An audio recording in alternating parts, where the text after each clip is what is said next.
This is from CBS Sports Week 6 bold predictions. Deshaun Watson and the Browns stun the Eagles for a shocking victory.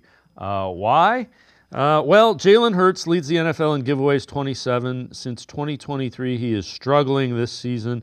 Hurts has been sacked 10 times in his last 2 games, thrown interceptions in 3 of his 4 starts in 2024. Eagles' offensive line is allowing a 45.2% QB pressure rate, second highest in the NFL, ahead of only the Patriots. So they're allowing more pressure than the Browns, which will tell you how that offensive line is struggling. All right, keys to this. If the Browns are going to get a win, and again, 2-4 sounds a whole lot better than 1-5. I will say that. What do the Browns need to do to get a win? I think that was really highlighted it really well. Getting pressure on Jalen Hurts is where it starts. Yeah, he is turnover prone.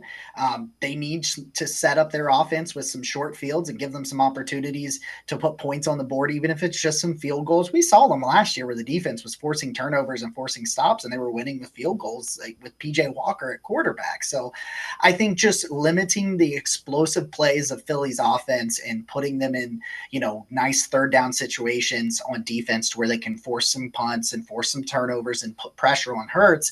But then on the flip side, on the offense, you just got to stay ahead of the chains, I think, is the biggest thing, because we've highlighted it where it's like they're not in 3rd and 2, they're in 3rd and 9 all the time. You can't do that. You got to play smart, fundamentally sound football, which is a lot easier said than done for this team. But if they can limit mistakes on offense and put Jalen Hurts into positions to make some mistakes like we have seen him do in the past, I think they might be able to squeak one out. Oh, yeah, and you know what? I want to see big person. You need to be able to move people off the line. If you can't do that with the 5 guys you're going to put out there, put 6 or 7 there, because you need to.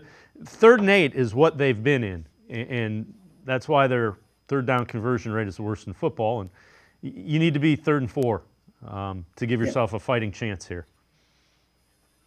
Yeah, and I think what they did against Jacksonville early on with some of those, I mean, they had 6 and 7 linemen at time. They were using Zinter and Nick Harris, and they were using multiple extra offensive linemen out there and putting themselves in good run situations. Where it's like, yeah, they know you're going to run the ball in those situations, but if you believe in the players you got, you can move them a little bit. You can get yourself ahead of the chains, even if they can just get to 3rd and 5, if they can just get 5 yards over the first 2 plays, they'll be in such a better position than they normally are on 3rd down. Like, they've just got it to be where they've got to be consistent, and they have so many plays that are going for no yardage, and you've really got to limit that. I know it's easier said than done, but there are some plays that take advantage of dump offs for 2-3 yards. If you could do that on 1st down and get into 3rd and 4, 3rd and 3, you can actually have easy answers for 1st downs instead of having to then push the ball vertically down the field, which you're struggling to do.